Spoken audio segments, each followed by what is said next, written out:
Apakah yang dimaksud dengan proses tektonisme itu? Proses tektonisme bisa disamakan dengan dislokasi, yang berarti disertai dengan perubahan letak lapisan kulit bumi dari kedudukan semula. Akibatnya dapat menimbulkan lekukan, lipatan, retakan, patahan, sehingga berbentuk tinggi, rendah, atau relatif pada permukaan bumi.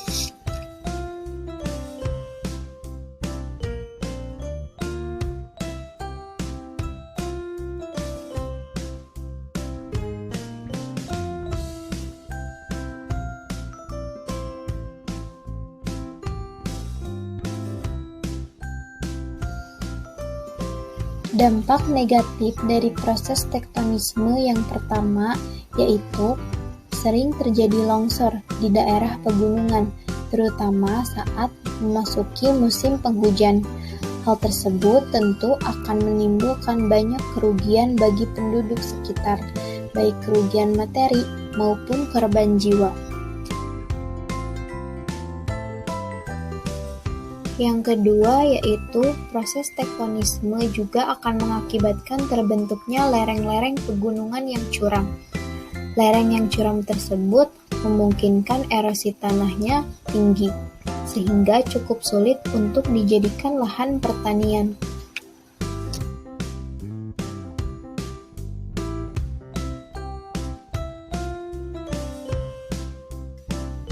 Yang selanjutnya yaitu gempa bumi.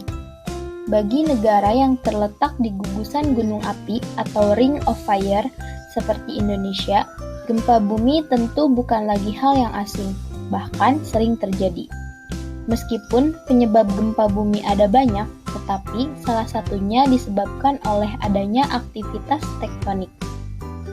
Akibat yang ditimbulkan dari gempa bumi sendiri akan menyebabkan banyak kerusakan.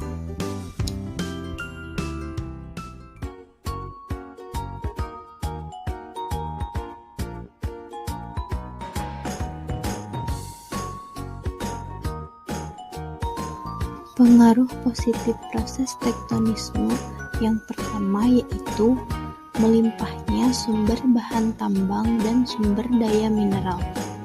Akibat dari gerak orogenetik yang menyebabkan terbentuknya pegunungan yang tanahnya menyimpan berbagai macam bahan tambang dan mineral.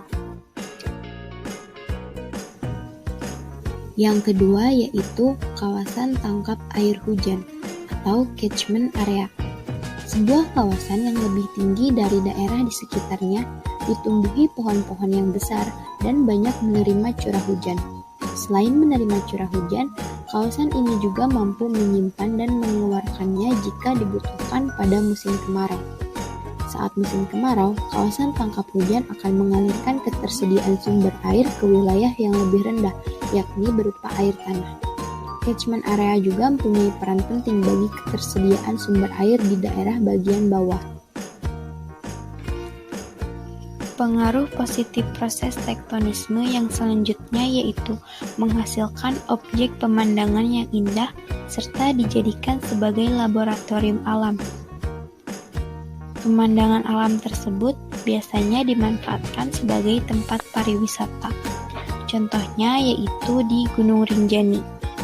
Sedangkan sebagai laboratorium alam, salah satu contohnya yaitu Laboratorium Geologi Alam Karangsambung di Kebumen, Jawa Tengah.